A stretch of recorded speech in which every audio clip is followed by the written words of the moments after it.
Hey everybody, how's it going? It's lunchtime, and you know what that means. It's another great episode of Lunchtime Talk with Steve. So today we actually have a few people on the line with us because we want to talk about some of the programs that we have out there for our young Black youth and some of the things that we have to keep them out of trouble and also to help them if they should happen to get into trouble. So I'll be back with you in just a moment, and we're going to speak to Irving's Ford and to Felix Colazo. All right, guys, give me just a few minutes, and we'll be right back.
All right, and here we are. We are back.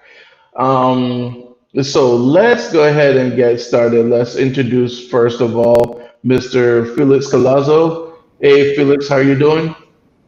Hey, good afternoon, everybody.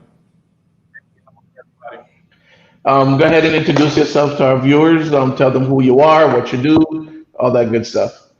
Good afternoon. My name is Felix Colazo. I'm the executive director at AMI Kids Greater Fort Lauderdale. AMI Kids is a nationally recognized 501c3 organization, and it started in Fort Lauderdale, Florida, right here, with an aquatics program that was started by the Honorable Judge Frank Orlando with FAU University. It started out as an aquatics program dealing with yachting and boating. We kept seeing the same kids getting in trouble in the juvenile justice system, and wanted to look at the data and come up with a new solution to get kids on a better path, on a brighter future, so that they could end that cycle of recidivism. Company's been around for 50 years, started in 1969. Over the years, it's developed into an evidence-based model called the personal growth model. It deals with education, mental health counseling, behavior modification. Now we've morphed into a vocational strength program. Here in Fort Lauderdale, we deal with a lot of different social backgrounds. We deal with a lot of impoverished communities. So we like to be very responsive about what's going on in the community so that we tailor our program to the needs of the kids that attend it. This has spawned a vocational program with culinary arts, We already have an aquatics program. We teach the kids how to do scuba diving. We get them certified as lifeguards, CPR first aid. We had an IT program. We're trying to build a construction program. Just reaching out to the community, seeing as many ways as possible as we can help our kids and help the community, and help serve other kids in the community as well. All right, perfect. All right. And let's go ahead and bring Irvin Ford in. How's it going? Hey, I'm great. I'm Irvin, can you great. hear How me? you doing? I'm doing great. I'm doing Can you, great. can Go you hear ahead. me? I can hear you. Yes. Uh-huh. Go ahead and introduce yourself to our viewers. Tell them a little bit about who you are and and what you do. Wow, how do I follow that gentleman, Felix? My name is Irvin Ford. Irvin Ford. I've been in law enforcement 35 years. My entire adult life, I've been in law enforcement. 4 years in the military. The last 30 with the City of Miami Police Department. I'm retired. My last assignment was as the major in charge of the North Substation, which is on 62nd and 12th. I was in charge of that station for several years before my retirement. Currently, I am the co-chair of the Criminal Justice and Law Enforcement Committee, which is a board that's part of the Community Relations Department at the service of the county commissioners. And that's pretty much it. I want to go into too much detail. Again, the last 35 years, my entire adult life has been in law enforcement. All right. Thanks very much for that, and thank you for your service. Okay, so what we're going to do is we're going to talk about some of the services, some of the things that we're doing in order to help our youth. We know what happens when they get in trouble. We know what happens, in the system. But what a lot of people don't realize is that there are a lot of people out there that are helping and that are trying to help. Felix, you were talking about some of the things that you're doing at AMI after they get in trouble, and these are kids that are coming through the court system, correct? Correct. All So right. So all, go ahead. I would say all the youth that we serve at this point under our DJJ contract have a history of either misdemeanors or felonies.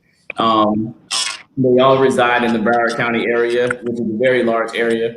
Um, and they come to our organization with a lot of different deficiencies, and we meet the needs of each youth individually, based case by case. So in order to be responsive, we have to look at every kid, meet the kid where they're at, see what their needs are, and then we tailor the program to meet where those deficiencies are.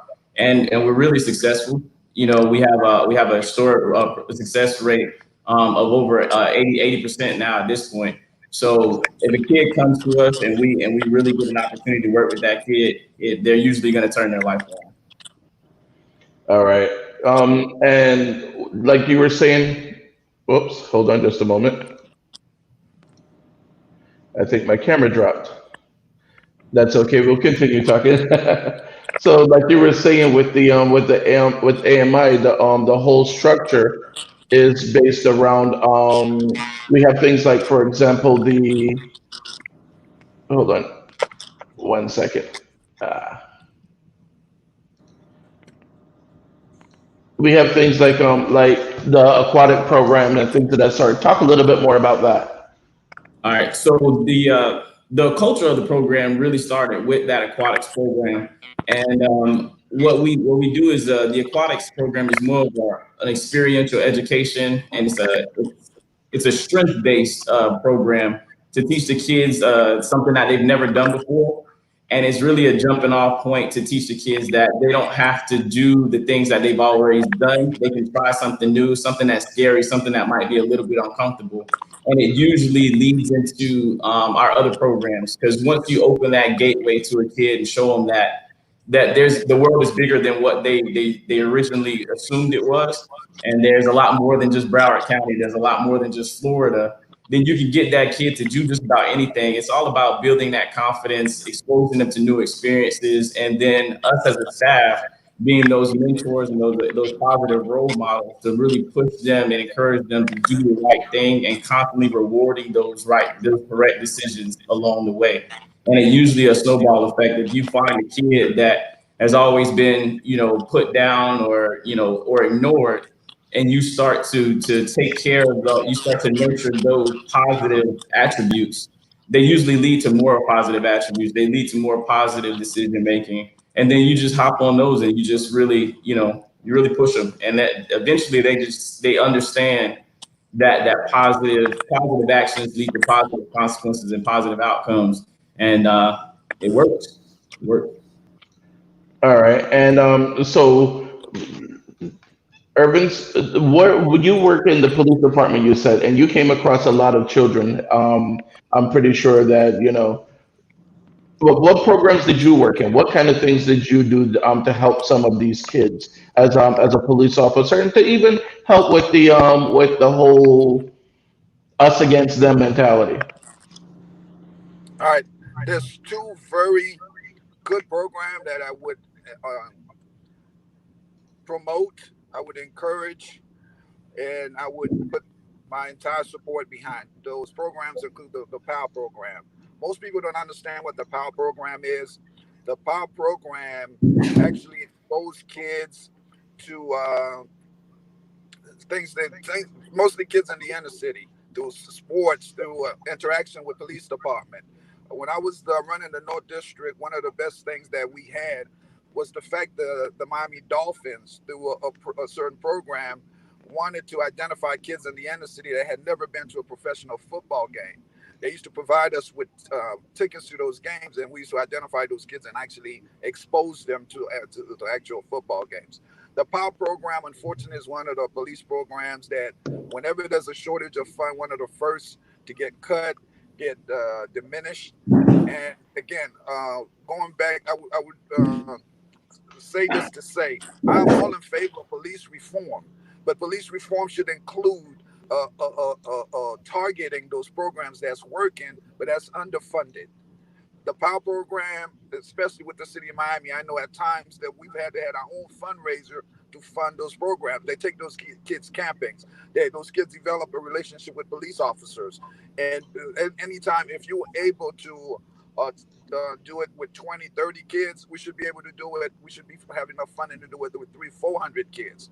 Another program I'm big on, which I totally don't understand why their budget keep getting cut every year, is the Magnet program for law enforcement and criminal justice. Currently in Miami-Dade County, I believe there's only two high schools with that program. And I think every inner city high school should have those programs, because I'm big on recruiting police officers from the neighborhood, police officers that grew up from that neighborhood and understand that neighborhood. That's the only way you're going to be able to get folks from our neighborhood to join the police department. You got to expose them to what it is law enforcement is. The only exposure to law enforcement has been negative, and what they see on television, what they hear of. If some of these middle school and high school had more of those magnet programs, that would start such building a relationship is more important than anything. All right, and that's true. That's very true. As a matter of fact, I'm glad that you mentioned the Miami Dolphins, because AMI actually has a partnership with the Miami Dolphins. I have some of the pictures here that I'm going to share with you guys in just a second. Let's Are go you to that. familiar with the Pride program? With which program? The Pride. It's called Pride. I'm not familiar with it. Felix, are you familiar with that program? No, I'm not. I'm not. But just to piggyback on what Irvin was saying about those positive interactions between youth and law enforcement, that POW program is huge. And you have to think about the reallocation for police funding and putting them into those community-based programs. So, Steve, you know that we have the relationship with Fort Lauderdale Police Department, where a couple of years ago, we realized that all of the interactions are, like you said, Irvin's, they're negative interactions that our youth have with police department. So when you think about that psychological mindset, if every time you deal with the police department is something negative or something that you're being pulled over or you're being harassed or something like that just for being on the corner in your neighborhood, then you're going to associate those negative experiences with law enforcement. So what we wanted to do is we call it the breaking barriers. We wanted to break down that disconnect between law enforcement and the youth at our program. So we started bringing the cops to our program.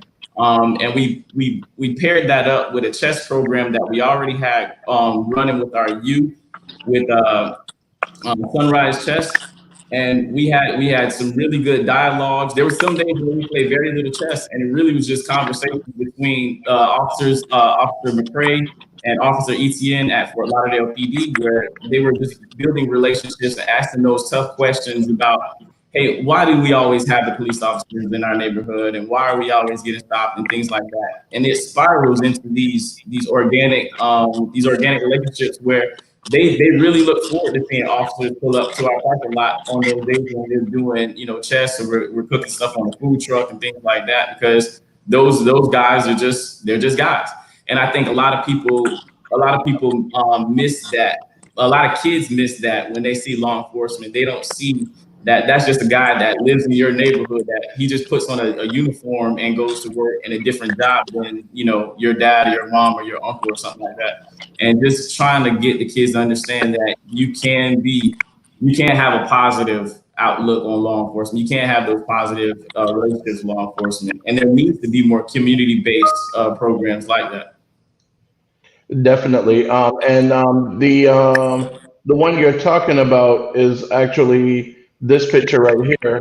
This is one of the pictures where we have the kids from AMI. They're sitting and playing chess with the police officers. As you can see, they're eating and all kind of stuff, and even their probation officers. So there's a lot that they're doing in order to kind of like bridge that gap between the community and the police, because now these cops see these kids as kids instead of as if they only see the kids at the bad time, they're going to assume every kid is a criminal, every kid's doing something wrong. But now they see them as kids, and the kids see these cops as humans, just like you were just saying. So this is one of the programs right here. This is a really good one.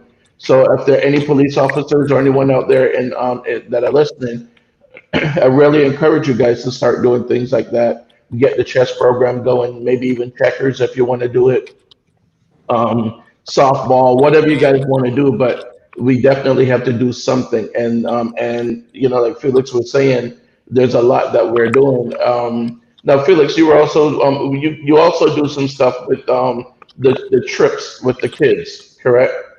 Yeah. So the same thing that you were alluding to, as far as those first experience for the kids, and really opening up their mindset. As a national organization, we do annual challenge events. We do annual trips. So we have the company is in 9 different states. We have over 46 different programs. So different parts of the years, we get all the programs together to where those kids can compete, mingle. They get to interact with kids from other parts of the country, and that in and of itself opens their mindsets. But we also do our annual scuba diving trip down in the Keys. We're down in the Keys for a week. That turns into a mentorship opportunity. And then we also have our annual whitewater rafting trip in North Carolina, where we take the kids camping for a week. They do a social studies project dealing with Native American, the Cherokee Indians that began up in North Carolina. Um, they also get a chance to do a rappelling challenge. So they're doing all these things that they've never done before. And really, when you start to challenge that mindset, is when you start to open their eyes to a better path, a brighter future. And here we're looking at some pictures, which are the food truck, the food program with the Miami Dolphins. So this goes back to similar to what Irvins was saying, with the Miami Dolphins doing a lot. And we have a great team down here. We may not win all the time, but we have a great team. Am I right? And these are the kids on the food truck actually preparing food and at some of the events out in the community. So We're doing great things over here at AMI, and down in Miami, there's actually two AMI kids down in Miami. Irvin, you're in Miami area, correct? That's correct. Right, there are two AMI kids down there as well, two AMI locations. So we can also look at maybe partnering you with some of those locations down there, because of course they always need help in every location because there's no shortage of children getting in trouble. The difference is when it's not done equally and equitably. It's like kids in other communities aren't punished as harshly as kids in a lower income community. We know this, and we see it blowing up now in this country. So we definitely want to make sure that we get as many volunteers and as many black men, especially out there to volunteer. Because when the kids see someone that looks like them, that is doing okay. I'm not going to say doing well because everybody is not Jay Z. Everybody is not. Everybody is not Will Smith. But when they see that you have a job, and things like that, and they see that these are things that are some of the things are obtainable. Like Felix was saying, just traveling out the community. Because you'd be surprised how many kids in Broward County have never been outside of Broward County, Yeah. and Broward County is not that big. To people that are not in Florida, it's not that big. One of, one Yeah, of one of the things that we did last year was really an eye-opening experience as to what the kids have and haven't experienced. So last year we ended up doing some fundraising. We raised the funds to take the kids, a group of kids of our that were reaching graduation age, on a college tour across the country. We saw Bethune-Cookman University. We saw University of Georgia, Georgia Tech University. We saw University of North Carolina at Chapel Hill. We went all the way up to the Howard in DC, and then we got to expose the kids to the Smithsonian Institutes. They got to see the White House. They got to see the World War II Memorial. They got to see the Lincoln Memorial. All of these things were like first to the kids, just seeing everything from the changing of leaves on trees. You really take it for granted if you're in a position to travel across the country all the time. You don't think about the kids in Sistrunk or Lauderhill or Deerfield or Pompano Beach that, like Steve said, they've never left Broward County or Palm Beach County. They've never seen North Florida, let alone leave Florida. And one of the crazy things was we ended up flying back from DC to Fort Lauderdale, and we realized every single one of the kids that we took on that college tour had never been on a plane.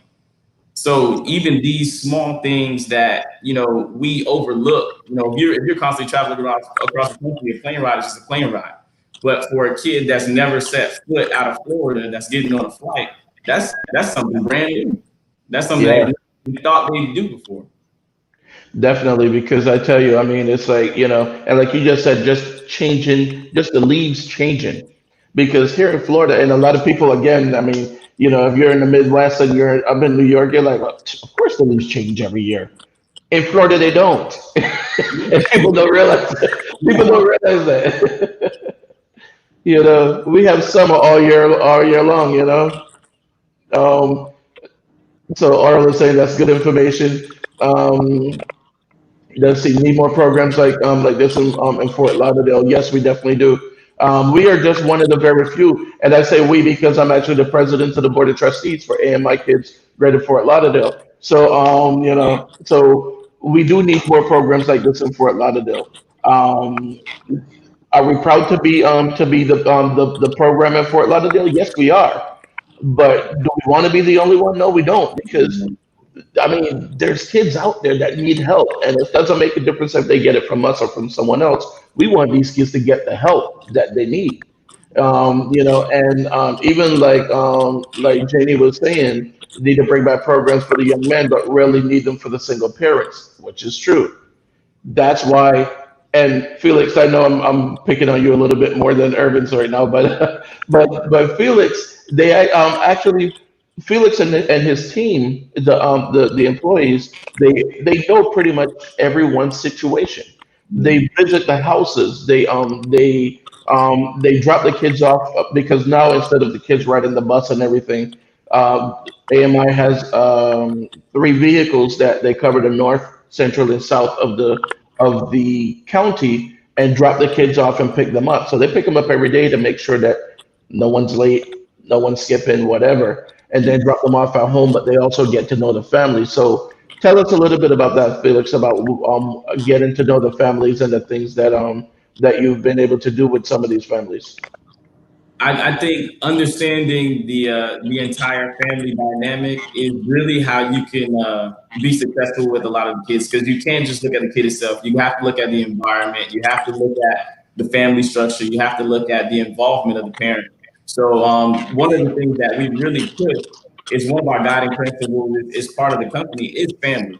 So we have once a month we have a Saturday activity that we invite the parents out to so they can participate with the kids. We also have the our family centric model where we have staff that actually go into the home and they do and it's not your typical I would say mental health counseling type of session. It's really just trying to get the kids and the parents to have better communication skills, have that two-way street of communication, because we have a lot of families where the disconnect isn't between the mom and the son or the dad and the son. They don't really have issues. The issue is that they don't know what's going on with each other. They can't really communicate. They don't know how to talk. They don't know how to problem solve.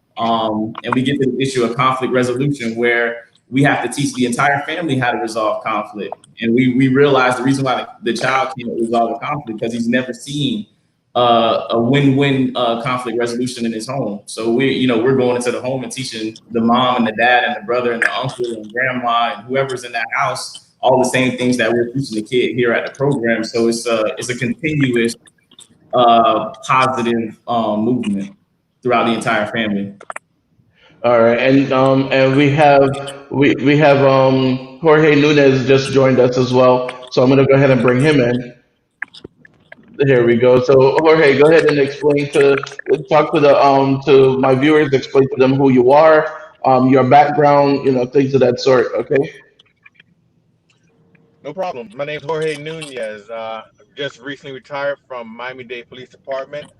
I spent a total of 30 years within law enforcement. 7 years was with the Department of Corrections, state and Miami-Dade Corrections, at which time I transferred over and completed 23 years with the Miami-Dade Police Department. Recently, and just retired in November All of right. last year. Okay. And again, thank you for your service and thank you for what you do. All right. So talk to me a little bit about some of the programs that you've worked with or some of the programs that you've seen in your time in law enforcement that benefit the kids in the community and things of that sort. I may be a little late, or don't be too repetitive, but the community policing that at North Side, the district that I used to work at, was very helpful because everybody within the neighborhood knew the cops. They all knew the officers that were there, and they were never afraid of them. As a matter of fact, if there was any issue that went on, they either had the cell number or either a direct line to a sergeant, a captain, whoever, and gave them a call and explained what the situation that was going on. But community policing is definitely helpful for establishing some type of trust between the police and our civilians. All right. And I remember growing up in Brooklyn as well. Growing up in Brooklyn, we had programs like, well, not programs, but we knew the cops in our neighborhood because in Brooklyn they walk a beat.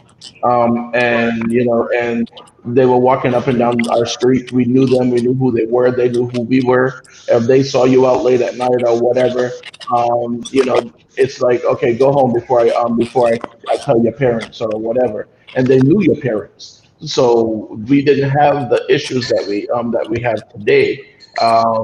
So yeah, I agree with you that the police need to be in the community a little bit more.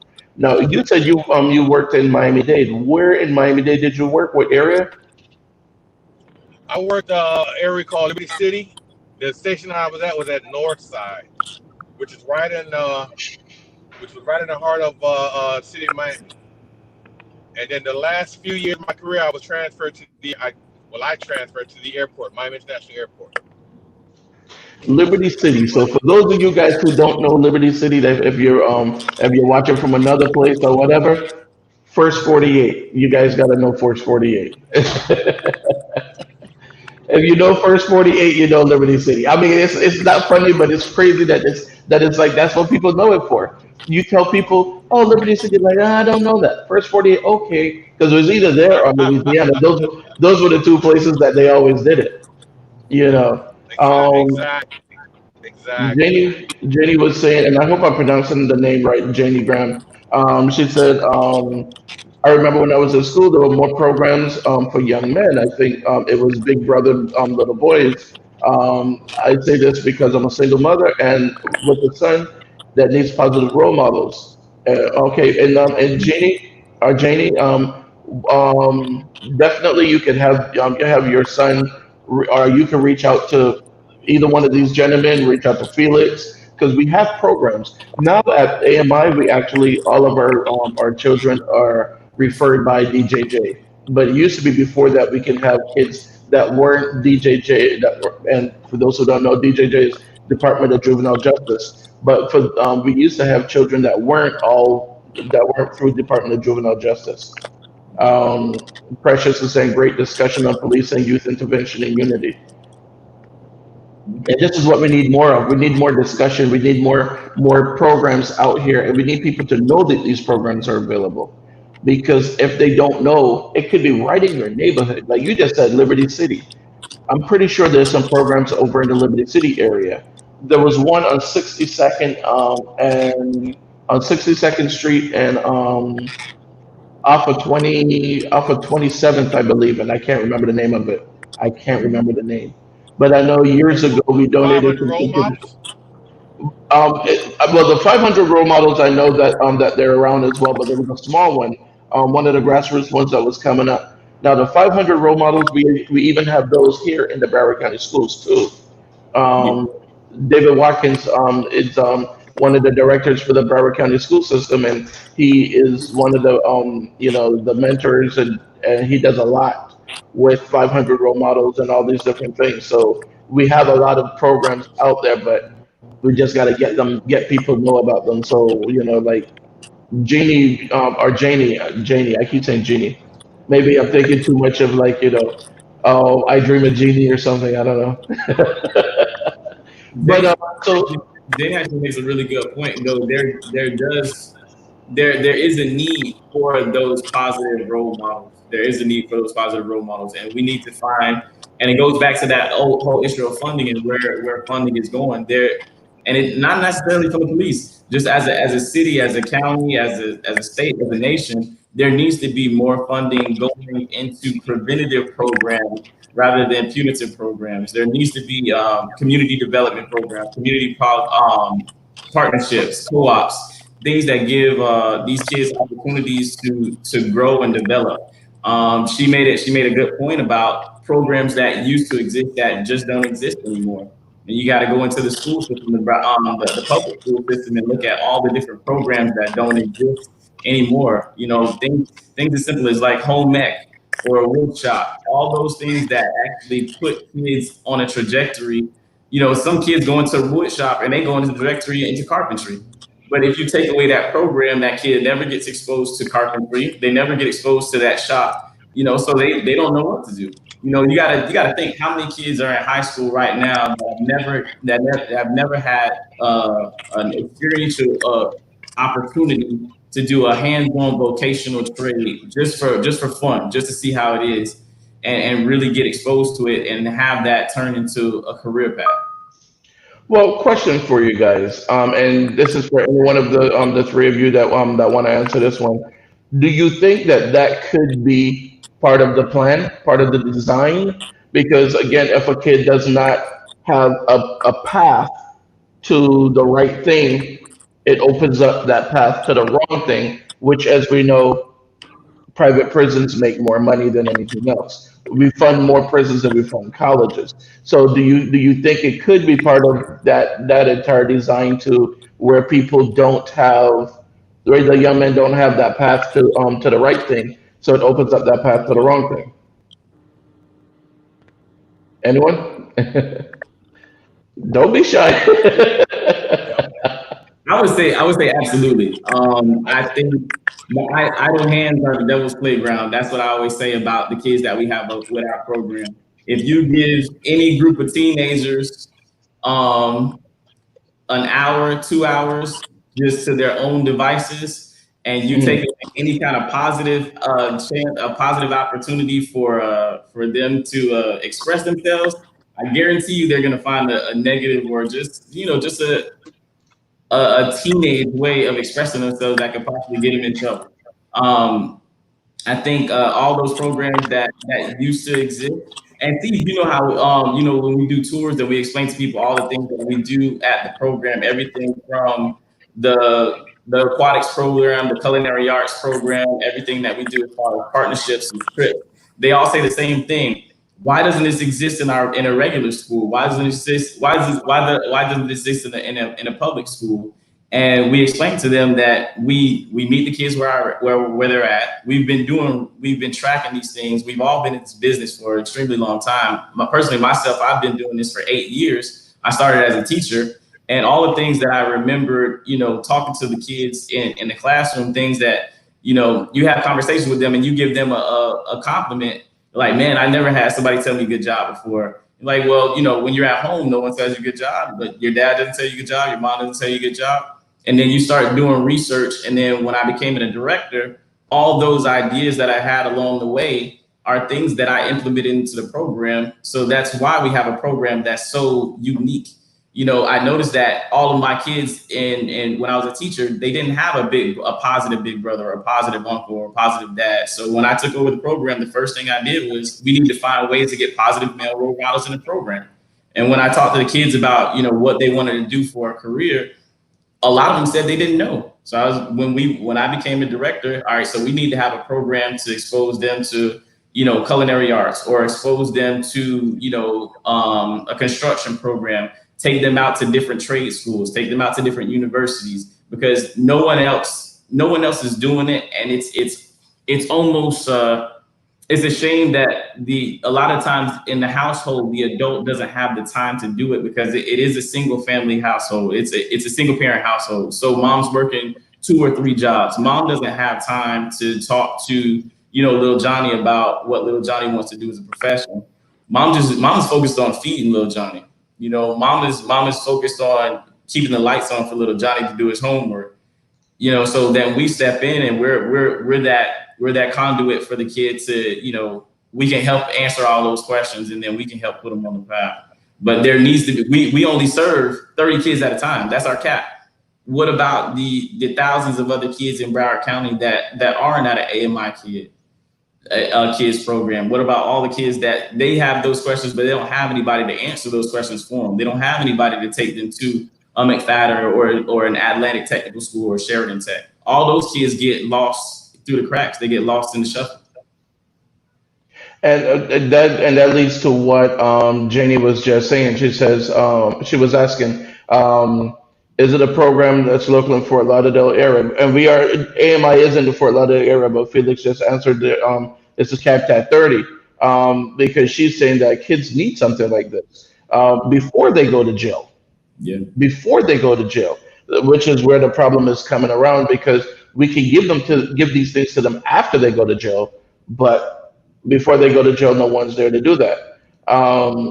Damien was saying career checklist helps a lot, which is something that we're doing. Now, one of the things, one of the things that we're doing at AMI as well, which is the job program. So go ahead and talk about that one just a little bit, and I think that might be something that a lot of you business owners out there would be able to take advantage of. All right. So last year we started a program that's funded by the Children's Services Administration section of Broward County.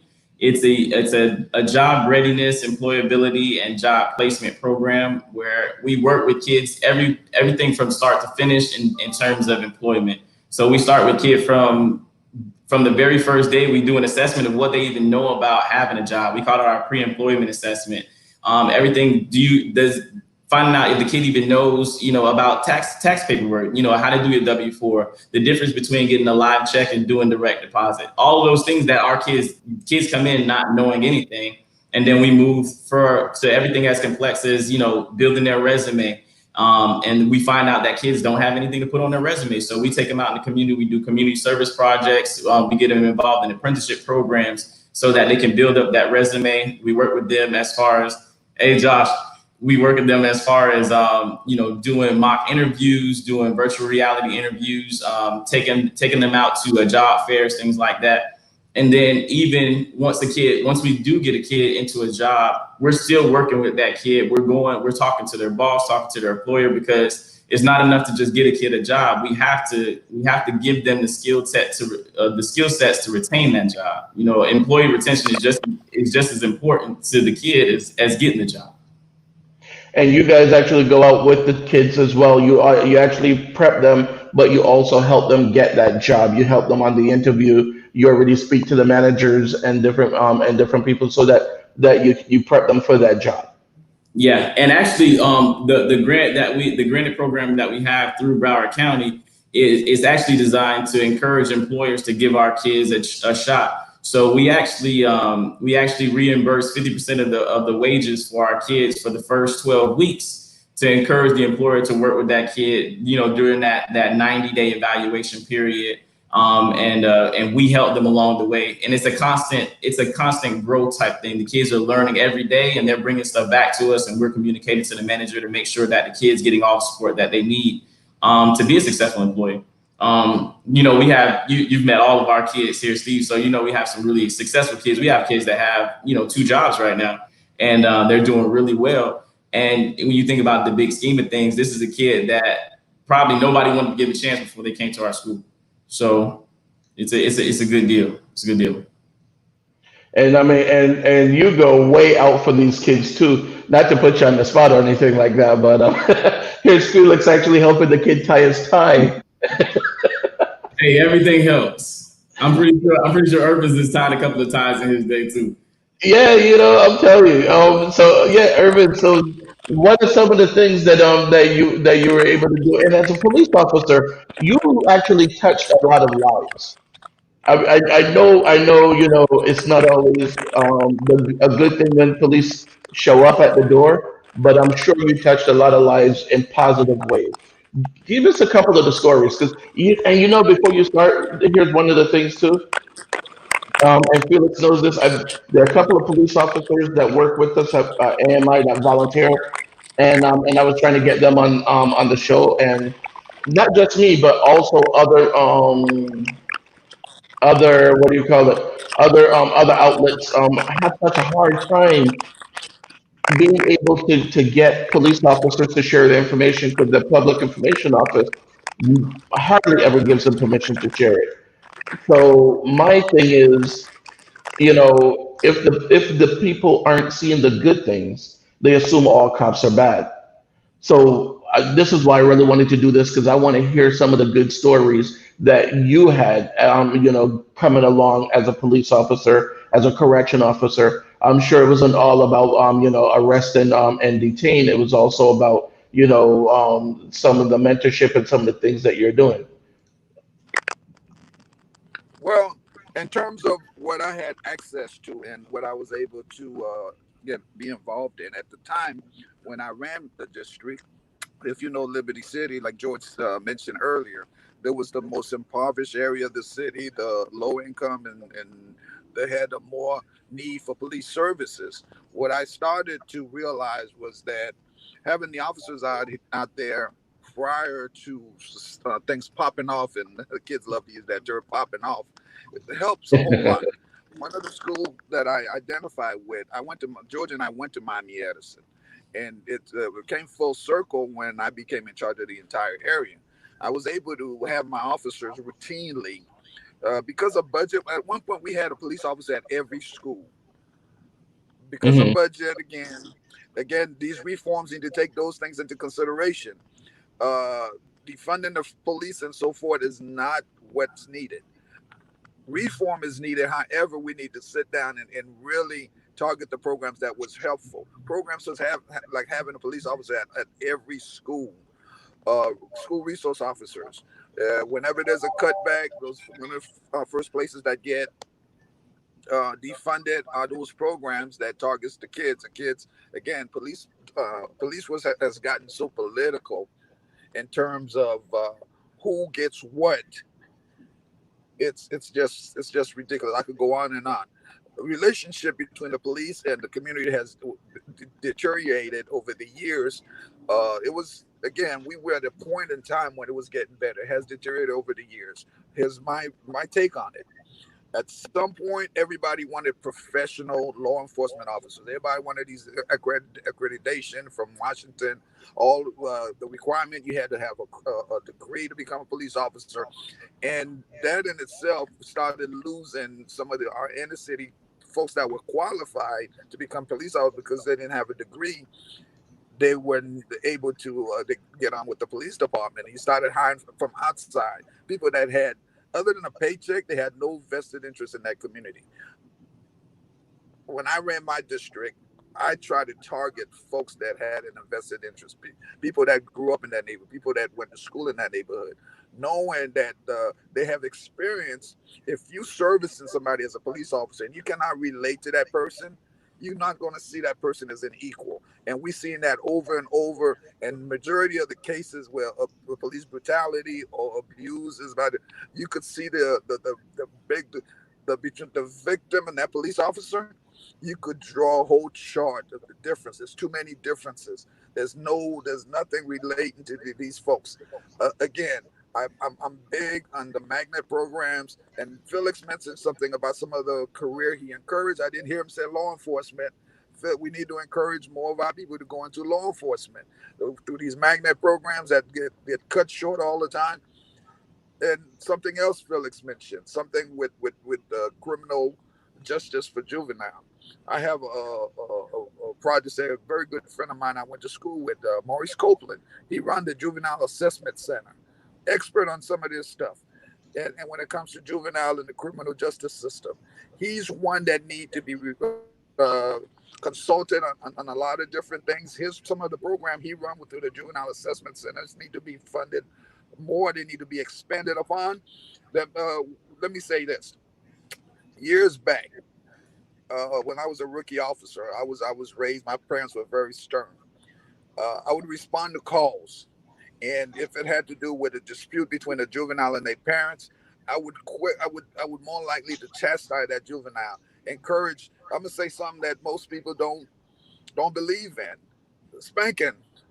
A lot of folks tell you. I'm gonna say it. Spanking. Folks will tell you, no, you can't hit your child. I believe you should. I was spanking. It helps me a whole lot. And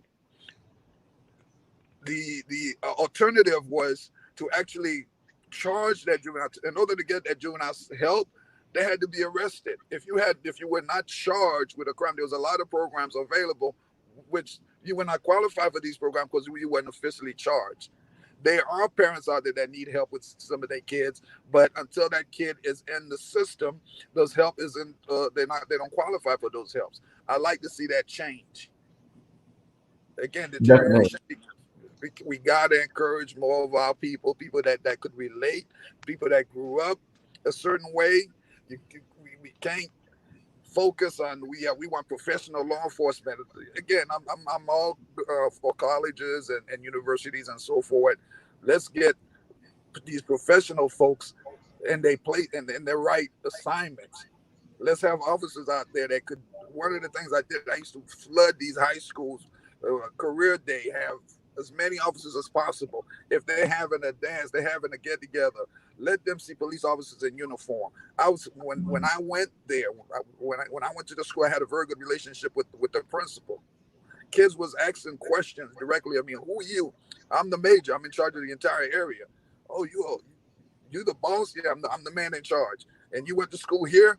Yes, I went to school here. I sat in that same seat where you're sitting at now. Some of the difficulty you encountering, I've encountered those difficulties. Here's what I did to overcome those difficulties. There's nothing like hearing it from somebody that looks like me. Nothing against my white brothers. However, If that kid looks like me, he could relate to me, and I'm telling him, listen, I got jumped back there in the back of the school. This is Hmm. this is the seats I sat in. I, Yeah. this we need more folks. Again, I'm not. I'm nothing against some of our white brothers and sisters, but unfortunately, a lot of them cannot relate. We need more black men to go into law enforcement. And another thing, black males in law enforcement, we face a whole different set of problems.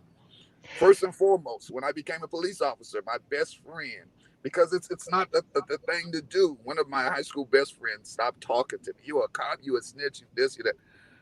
You catch it from the term Uncle Tom, you name it, overseer. A lot of folks in the community need to stop seeing us as the enemy. Well, They Yeah. need to stop seeing the black male officer. Uh, I've even hear, oh, the black males officers, they just as culpable because they don't do anything when they see abuse, they see our people getting.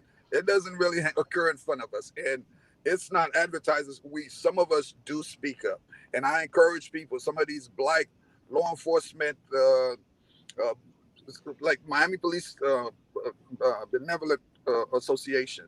Some of those unions, they have a lot of different programs. They could relate to most of the guys I serve with.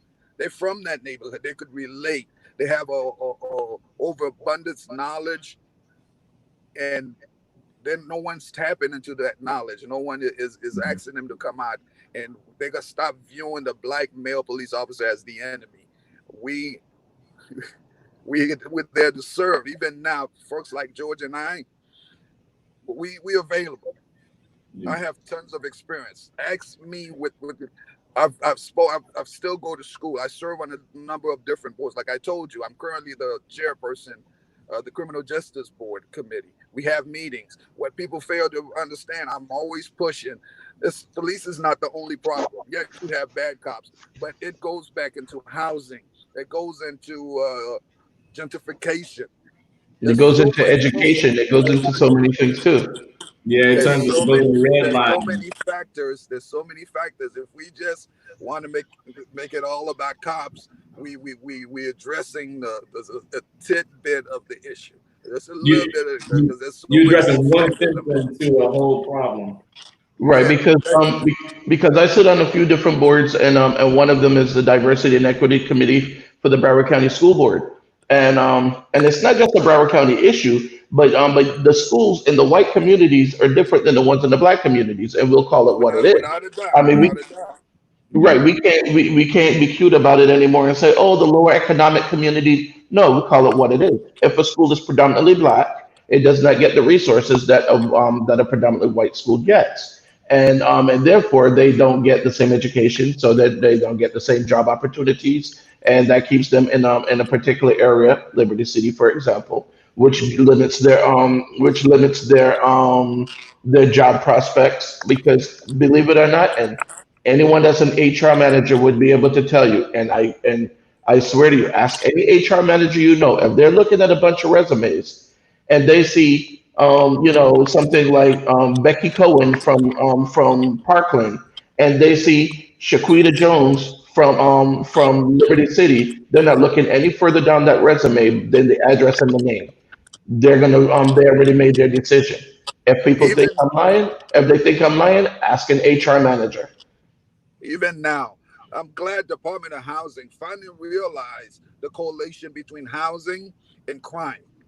Even the way some of these low income buildings and some of these facilities were built and people were housed, it subject itself to criminal activity. It took Department of Housing a while to realize, wait a minute, the way we send these people up, it opens the door to criminal activity. It opens the door to so many. Just being able to police those neighborhoods is different. It Hmm. makes it more difficult to police those neighborhood. If that neighborhood is that much, the cop is going to be at a higher alert. So therefore, Housing has a lot to do with it. Gentrification is a big thing. Most people don't want to Yeah. address it, don't want to talk about it. And one of the things I noticed right before I left as commander of the area, we were shutting down a lot of schools and just moving the Yes. kids from one neighborhood to another neighborhood, which is at the time we was having a lot of gang activity. The the rate of again, Felix, you mentioned conflict resolution. Yeah. That's not being taught in school. Cops could do a great job at it, but no one is asking the No, root no one's. cause. I had this conversation with a good friend of mine, and we were just talking about what's missing now that was really present when we were younger. And I'm not the oldest person in the world, but things have changed a lot since I was like a teenager. And one of the things that we talked about is the difference between hearing and listening and and conflict resolutions. Like sometimes people hear you, but they're not listening. And I feel like listening is really a lost art. A lot of people, they're just waiting for their turn to talk. And we made the comparison. If you ever seen somebody who's really angry and they're talking on their phone and they're yelling in their phone like this, they can't hear anything you're saying, but they just running their mouth, and it's a one-way street. And if we ever want to come to any kind of positive solution in these communities, it's got to be a two-way conversation. I really want to piggyback on what you were saying as far as the things that African American cops go through. Um, I had another conversation with a friend of mine, and I was saying how with the current society the way it is right now, you got to think being a really good community minded officer has got to be the toughest position right now, because you're trying to take care of a community that is actively rejecting you, and you're already in a profession that has a negative stigma in a lot of inner city areas and low income areas, because like you said, officers are seen as opposition. So you have somebody that already started down a career path, knowing that they were going to be ostracized, and then you put them in a situation, a social climate right now where people don't even want to hear what they have to say. And then you think about, Steve, how we're trying to get officers on here just to talk about the positive things that we're doing and all the red tape and loopholes that they have to jump on just to say all the good things that they're doing. And you got to think about this. If you're an officer and you want to do all these good things, but you can't talk about it, you can't spread the word to get support. And then every time you try to open your mouth to talk about something good, you have people, shunning you because of the current climate, something that happened, completely across the country. It's tough. It's hard.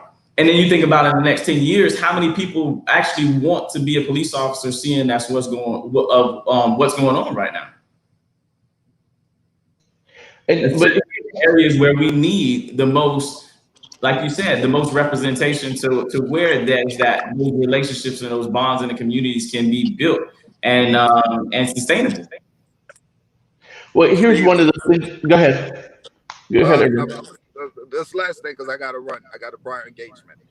Black male Mhm. police officers. I'm not crying foul. I'm not. I'm not looking for sympathy. We catch it from the publics, from our own friends, from our own community, and we catch it from the inside. You have no idea what we got to deal with on the inside. Yeah. And that's what I was going to ask you, because one of the things too is what happens, like for example, and we've seen it many times. We've seen it in New York, we've seen it in LA, we've seen it in Chicago, we've seen it so many different times on the news where the racism and the things happen in the precinct. Whether it's them hanging a noose or whatever, or they're slow to respond to your call when you have whenever you need help. Does that kind of create an environment where you feel like, I have to toe the line? If not, I'm not gonna get what I need. I'll say this: we, the community, the public in general, need to stop being fooled by the fact when you're watching television and the representative of Hmm. that police department is a black male, black female. If you look at a lot of the major cities, the person in charge, top cop, is going to be a black male, black female. Don't be fooled by that. That doesn't reflect what's really going on inside those departments, for one. And again, like I said, I got to run. I wanted to touch on something Felix mentioned. I worked in homicide for 17 years. I worked a lot of gang involved homicides within the inner city. And majority of these kids I encountered, of course, by the time they got to me, they done killed somebody. So there's very little help I could offer them at that point. But it was interesting to see as I sat in those interrogation rooms, some of those interview rooms, and the simplest way to get some of these kids to actually open up and speak was to show them a little bit of respect. I want to hear what you got to say. And you refer to them, yes, sir. You see their eyes open up. You could see the shock. Well, this man is referring me to as sir. This man is showing me respect. He want to hear what I got, not just necessarily what I got to say. He's interested in me as a person. And unfortunately, by the time I started dealing with them, it was too late. There's nothing I could do to help them because they done killed somebody. But again, if we start showing these kids just a little, we again, I'm not saying to buckle down and give them whatever the heck they want, but we need to pay more attention to these kids, and it'll make a world of difference. And I got You to run. definitely. All right, Urban, thank you very much for being on the show. I appreciate you, man. We really do. We appreciate everything you're doing. Anytime, Steve. Felix, nice meeting you. Nice meeting you, Urban. All right, I'll talk to you later. So Felix, yeah, so yeah, and when you look at it, like Janie was saying, and a couple other people on here are saying, we definitely need to have more of these programs to help them before they get into trouble. Right. Because I mean, it's like it's kind of crazy that before a child gets into trouble, we're hearing, oh, well, we don't have the money. But yet you don't have a problem putting them in jail and paying thousands of dollars for them to be in jail. And then the money comes afterwards. And I'm serious. That's the thing. That's what I was asking you guys earlier. Does it seem to be systemic where it's like, okay, we need to get these kids into the juvenile detention center and then let that be a pathway to prison so that people can make money. To me, it seems like it's very systemic. And I know you probably can't say much because you're a director at an organization. I'm not. I can say these things, but really, and I've been through. I've talked to people at different organizations at different schools here in, like I said, Broward, Palm Beach, Miami-Dade. For people that don't know what I do, I actually go out to a lot of these schools and I speak to a lot of the principals, the students, the parents, the board members, the state representatives. And I'm not even involved in, my job is not in education. My job is in IT, but I do a lot of these things because I want to see the next generation be better than this generation. I don't want to see the next generation marching up and down the streets because we're getting killed by the cops or because of all these different things. So, that's my thing. Go ahead. What I'll say is this in terms of is it systemic or not? You really have to chase the dollars. If you really want to see, where people are truly trying to see change, you really want to chase the dollars. I've never seen a prison host a fundraiser. I've never seen a prison need to host a fundraiser. But if you look at, if you go around and you're on boards, and you talk to a director at a program that's geared towards, rehabilitation teams or mentorship and things like that, and the first question you ask them is like, "Hey, how can I help? What do I need?" What's their first response? "I need funds. Can you donate?" Because there's not enough funds. There's not enough funds allocated towards these programs to really facilitate change. So in order for us to facilitate change, yes, we have all these programs and things like that, but we're constantly chasing dollars because it wasn't set there for us to make the change. If you understand what I'm saying, like even in terms of our programs and in terms of our programming, we receive funding to provide education and provide the mental health counseling and provide these different services, but a lot of times to go above and beyond, like I think it was Janie said, she said we do go above and beyond with our kids here at AMI Kids. A lot of it is because we are going out hustling for donations and grants and sponsorships and things like that, because the funding isn't there to do all of the extra things with the kids that we do. But at the end of the day, all those extra things that are necessary to get these kids back on track. And the reason why they're necessary is because they were stripped away generations ago. The reason why our kids, our kids are so successful after they go through a vocational program like a culinary arts program or or a construction program, it shouldn't be a mystery if you look back at their grandparents. Their grandparents were successful because they went through an electrician program when they were in high school and they got a good paying job enough to support their entire family and still come home at a decent hour. They could support their entire family with one job. And you looked at how those things were stripped away, generationally, and how we got to the point where we're at, where you think about society as like a Jenga tower. All right, it doesn't matter any society, it doesn't matter any community that you look at. You think of it like a Jenga tower, and you start stripping away certain things that strengthen that community. Let's say you start at the bottom, you pull out a piece, you pull out employment. You take out all of these good employment opportunities, and that's how you take that happened when they pulled out all these vocational programs in school. You're taking out career paths from kids. So you take out that. And then you think about, incarceration and things like that, and how you remove that father figure. You take that piece out. And then you look at the changing in wages and education. So, you limit you put a ceiling on education in these little communities to where somebody is really, somebody can't afford to go to college. So they're stuck with a high school diploma. So they're not making enough money to support their family with one person, one or two people working in a household. You have two people working two jobs. So right. you take another piece out because now they're not able to raise that kid. They're not able to raise little Johnny. You take and you continue to slowly take all these pieces out, and the tower's going to fall. It doesn't matter who it is. The tower's going to fall because a family is built on the foundation. A community is built on a foundation. So if you remove the foundation, you lose the community altogether. And then we look at things too, like the amount of money that you make. Yes, we have things like I don't remember the name of the law that President Obama signed in Ledbetter, I think it was, where women get the same amount of money as men are supposed to. But the thing is, the one thing missing from that is black men aren't getting the same amount of money as white men.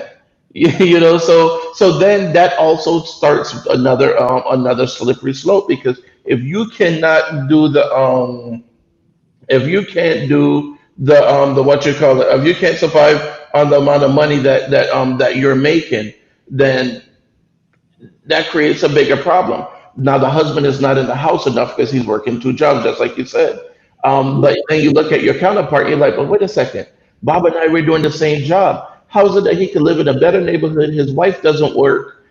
They have two cars in a house. We're doing the same job, and I could barely afford the apartment.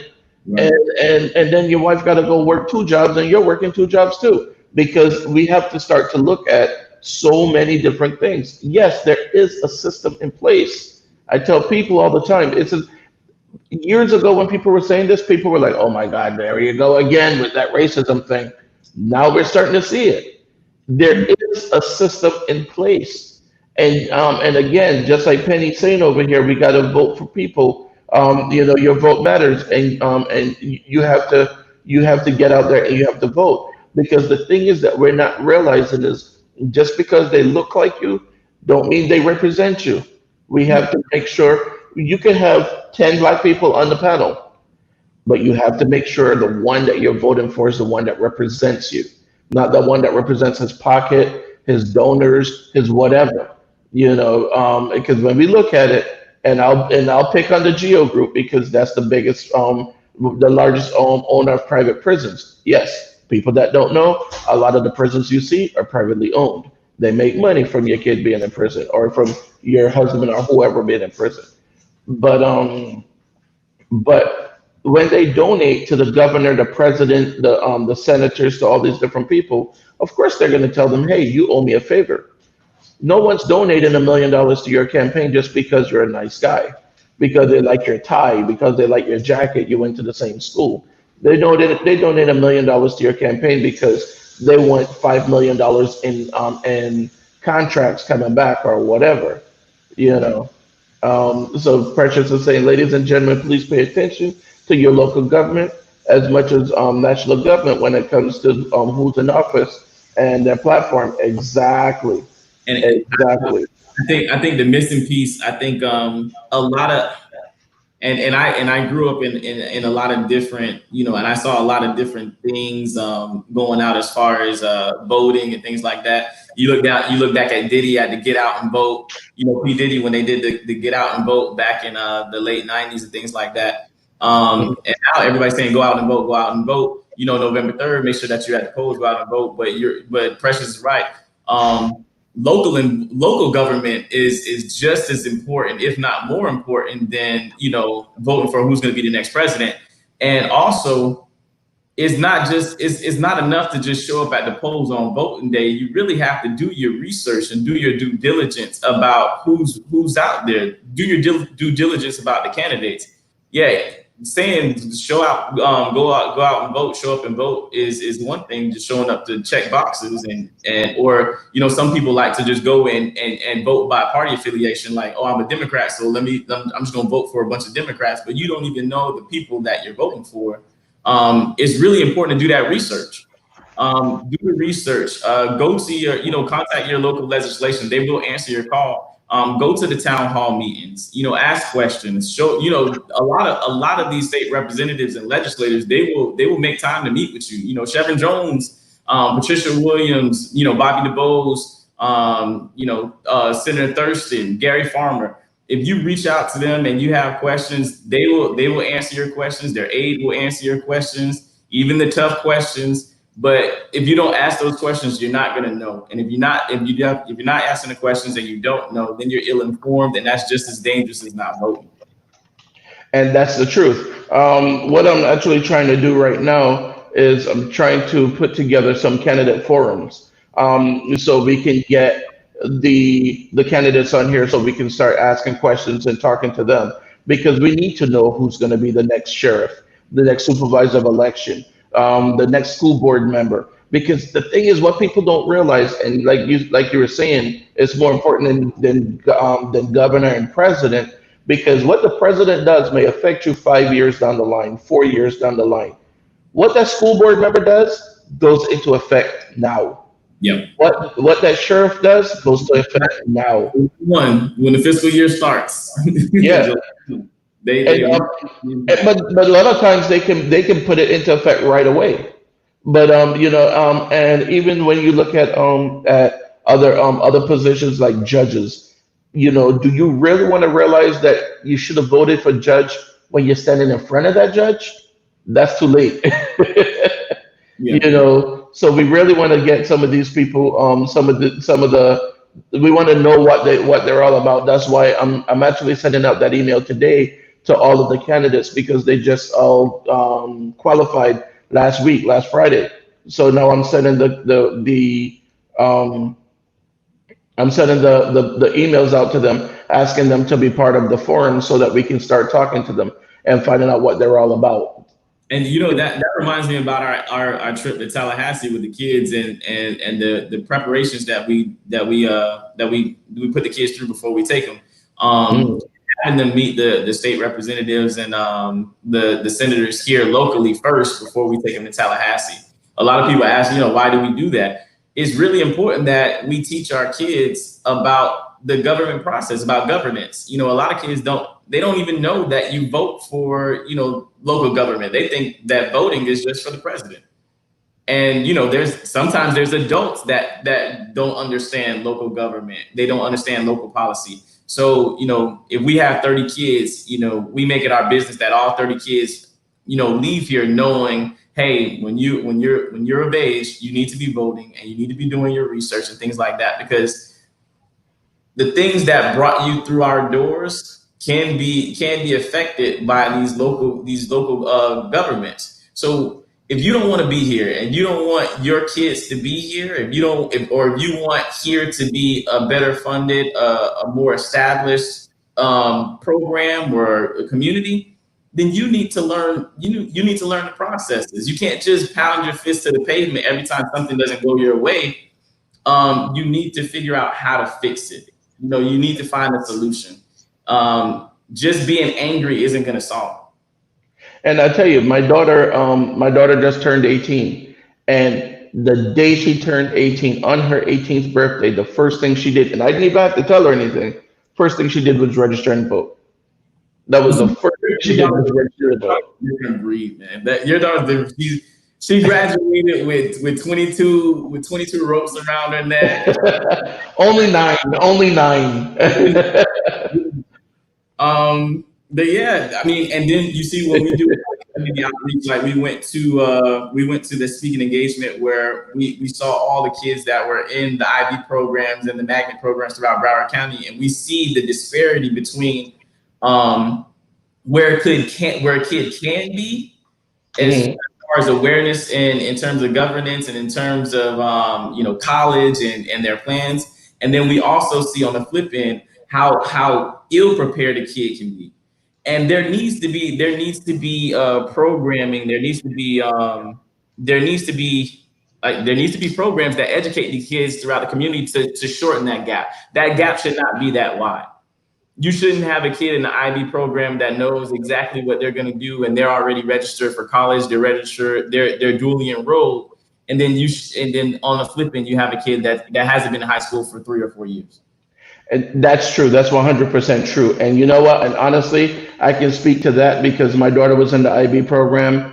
And by the time she was in the ninth grade, they already, well, you really don't hit the IB classes until 11th and 12th grade, but in the ninth grade, 10th grade, they prepare you for the program. And by ninth grade, they were already looking at college applications and colleges and all of these different things. So by the time they hit the program, they were already in place for all the different scholarships and everything they need. And she went to school at Boyd Anderson High School, which is a predominantly black school. But the problem, not the problem, the thing there is a lot of these schools have the IB program, the Cambridge program, different ones where it becomes a school within a school.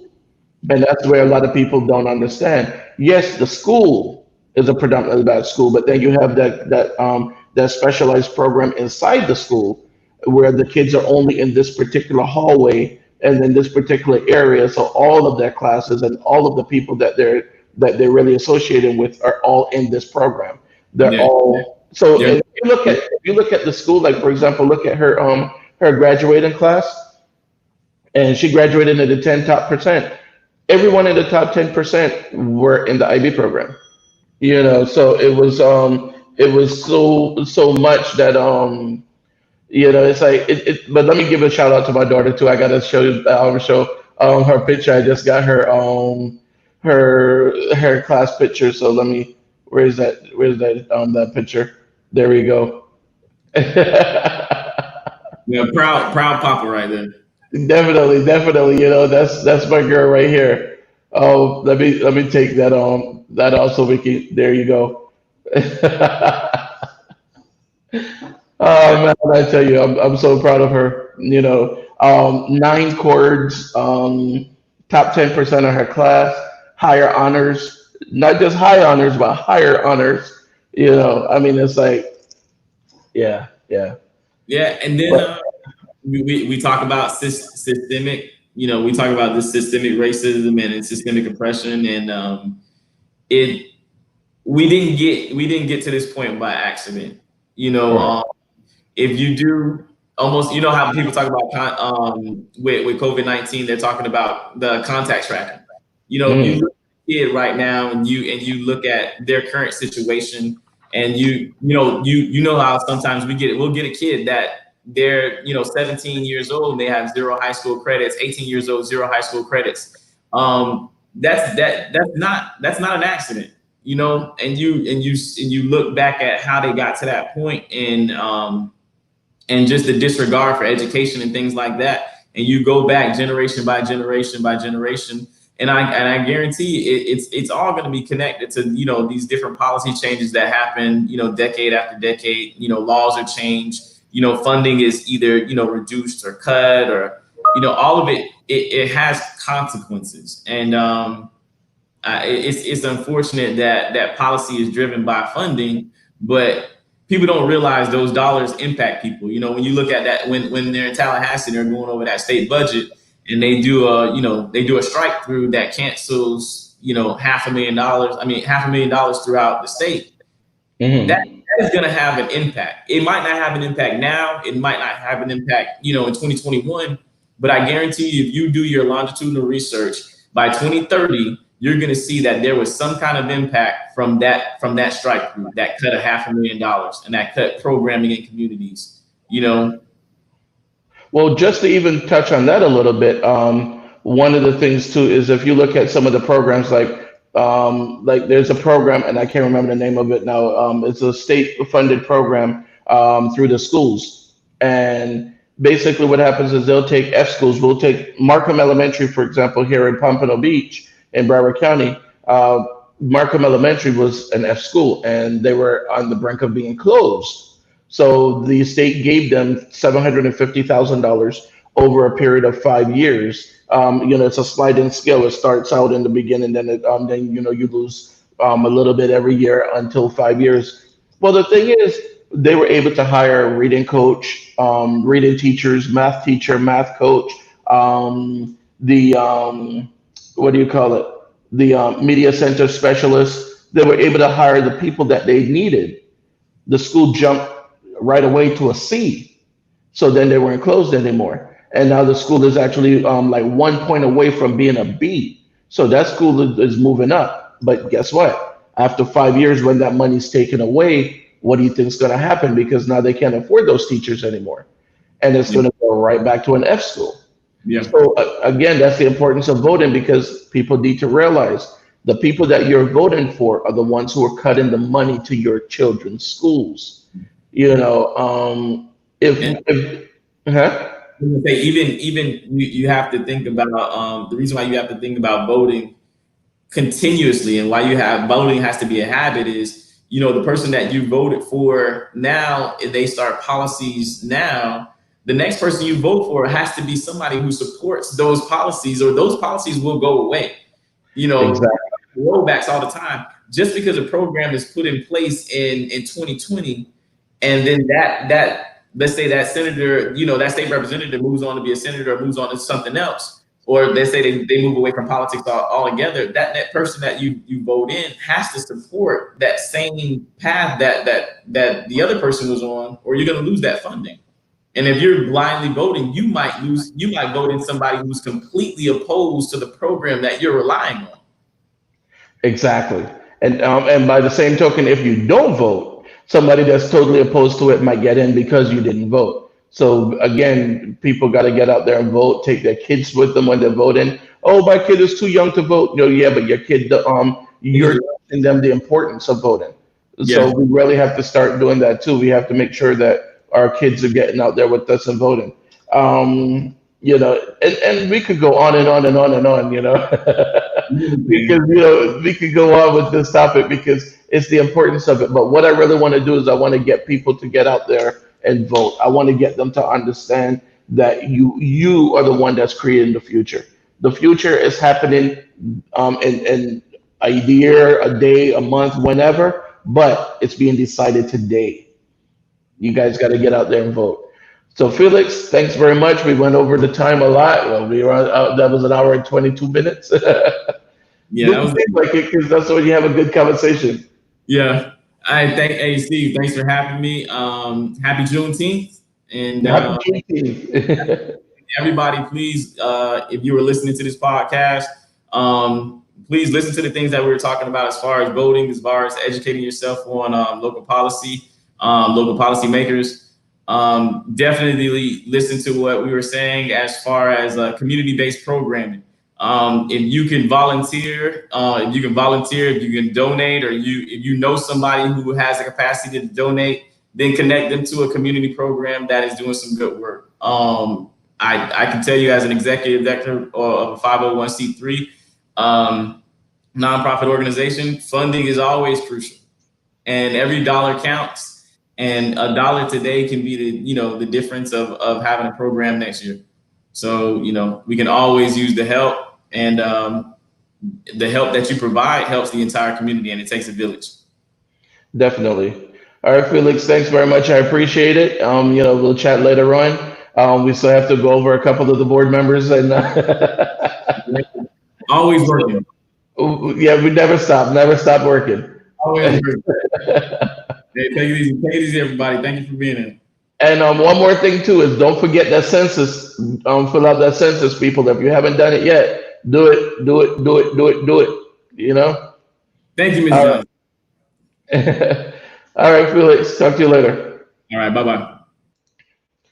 All right, ladies and gentlemen, thank you very much. Thanks for watching. This was great. This was again, so those of you who are not familiar with Juneteenth, of course, was the day that the slaves found out that they were free in Texas. Now, what's so important about that day as well, too, is because they were free 2.5 years before they even were told in Texas, in parts of Texas. So that means people knew about it and had you working for free for 2.5 years. So that's one of the reasons why this is so important.